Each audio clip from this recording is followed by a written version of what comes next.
Enzo Recto, kalaban ang katiwalian at kasinungalingan, kakampi sa katotohanan at kabutihan.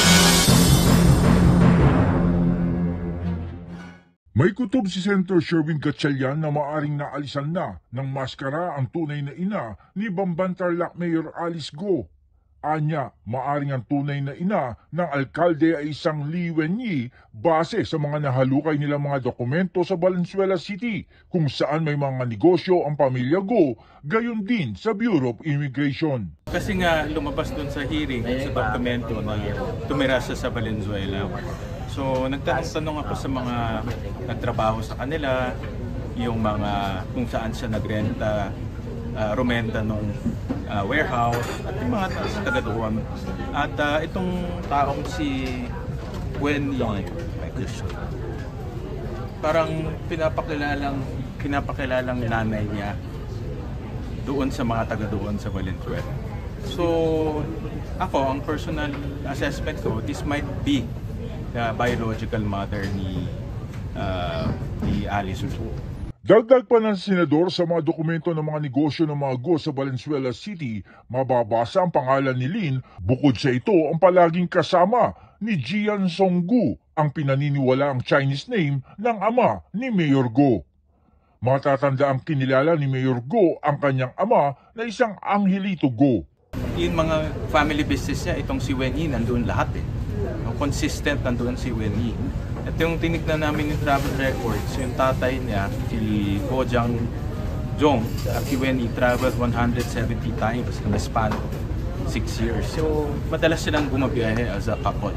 At ang sinasabi na Philippine passport lamang ang hawak ni Mayor Go ayon kay Gatchalian, iba ang kanilang nalaman mula sa Immigration Bureau. Based on my investigation and asking around sa kay mga dokumento, personal analysis ko, baka ito yung biological mother. She's Chinese citizen. Based on the Bureau of Immigration records. Galing sa Bureau of Immigration, yung yung flight records, Chinese citizen siya. She carries a Chinese passport. Paliwanag ng senador, base sa batas sa Pilipinas, ang citizenship ng isang tao ay base sa citizenship ng mga magulang kahit ito ay isinilang pa sa bansa. Ito anya ay may epekto sa posisyon ni Go bilang halal na alkalde ng bayan ng Bamban. In our system, we follow the bloodline. So kung ano yung parents mo, yun ang nationality. Unlike in the US, kung pinanganak ka sa US, regardless of the nationality of your parents, US citizen ka kagad. Ito sa atin is we follow the bloodline. Well, ang legal implication na una-una yung mga documents na ginamit yung kanyang birth certificate. For example, passport niya, hindi na magiging Filipino yung kanyang passport. Yung candidacy niya, because nakasulat doon, are you a Filipino, ang basis niya, birth certificate mo, hindi na magiging basis yung kanyang birth certificate. So may mga implications yan along the way. And other documents na ginamitan ng birth certificate.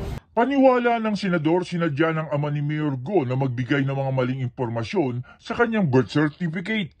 Dahil sa kanyang mga nakalap na mga karagdagang dokumento at impormasyon, hindi lamang ang ama ni Mayor Go ang paiimbitahan ni Gatchalian na dumalo sa susunod na pagdinig ng Committee on Women and Children, kundi maging ang pinaniniwalaan niyang talagang nagluwal sa alkalde. I'll ask the chairperson to invite yung parents niya. Of course, ito in line again with expanding our investigation. No? Kasi nga, yung parents niya, or my opinion, parents niya, yung mother niya, is present in all of those corporations. So, kailangan namin malaman saan nanggagaling yung pera na pumapasok dito. At ang Sheila Go na itinanggi ni Mayor Go na kakilala niya, sinabi ni Gatchalian na nadiskubre nila na ito ay may mataas din na posisyon sa mga negosyo ng pamilya. Dagdag patunay lamang anya ito na nagsisinungaling talaga si Mayor Go. Isa pa nakita namin, hindi ko lang dala yung document.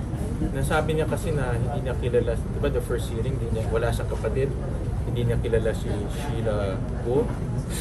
He also saw in the corporate papers na si Sheila Go is their chief financial officer and treasurer of their company. I'll send the group mamaya yung. Si Alice is the president of the company. So it's impossible ako yung presidente ng family business. Si Alice ang chief financial officer and treasurer na hindi kayo magkakilala. So magkakilala talaga sila. It corroborates with the flight records na bumabiyahe silang dalawa.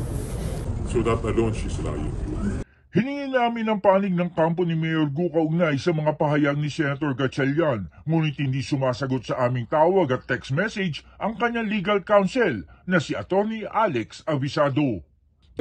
Samantala, ayon naman kay Senator Sherwin Gatchalian, magkakaroon din ng ay yung mga illegal na gawain na konektado sa Pogo at ang pagkakilanlan ni Mayor Alice Guo. Gustong malaman ni Senate Deputy Minority Leader Risa Hontiveros kung totoo ang alegasyon na isang Chinese national ang tunay na ina ni Bamban Tarlac Mayor Alice Guo. Kasunod ito ng isiniwalat ni Senator Sherwin Gatchalian na batay umano sa kanyang pagtatatong sa Valenzuela kung saan siya naging alkalde, isang Lin Wenyi umano ang ipinakilalang ina ni Mayor Guo sa mga tauhan nito sa warehouse ng isa sa kanyang mga negosyo.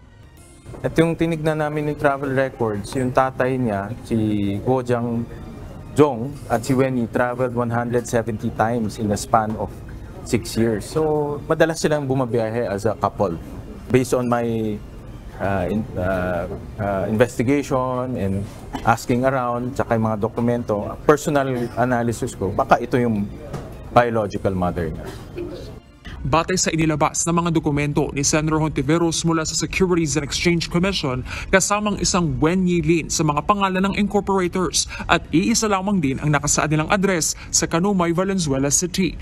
Kasama sa listahan si Mayor Guo, ang mga kapatid nitong sina Sheila at Simen Guo at ama na si Jianzhong Guo. Inilabas din ng senadora ang isang dokumento mula sa Bureau of Internal Revenue o BIR na patunay anya ng mga ipinarehistrong address at birthdate ng mga kapatid at ama ni Mayor Guo at ng pinaghihinalaan ng mga senador na ina ng alkalde. Tanong ngayon ni Senator Hontiveros, iisang pamilya lang ba sina Mayor Guo na mayroong isang malaking negosyo at kung mag-asawa ba at hindi lang magkasosyo sa negosyo ang ama ng alkalde at si Lin Wenyi. Dagdag ng senadora, batay anya sa kanyang source, Winnie umano ang tawag sa sinasabing ina ni Mayor Guo. Ayon naman kay Senator Loren Legarda, mahalaga na matanong din sa executive session ang mga ahensya ng gobyerno kung papaanong nakakuha ang alkalde ng mga dokumento. Tingin ng mambabatas, posibleng hindi lang si Mayor Guo ang opisyal ng gobyerno na questionable ang pagkakakilanlan.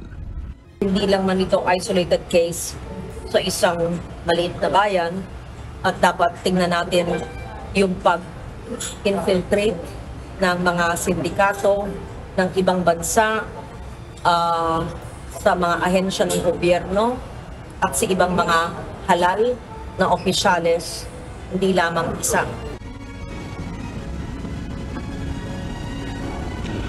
Ng UNTV News na makakuha ng pahayag mula naman sa kampo ni Mayor Guo. Samantala, ayon naman kay Senator Sherwin Gatchalian, magkakaroon din ng isang executive session kasama naman yung Anti-Money Laundering Council o AMLAC para naman tingnan yung isang anggulo ng posibleng money laundering kaugnay ng issue.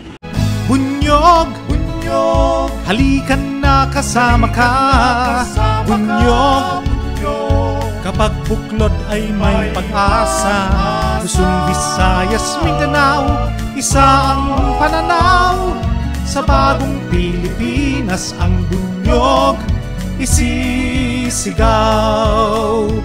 Bunyog, bunyog.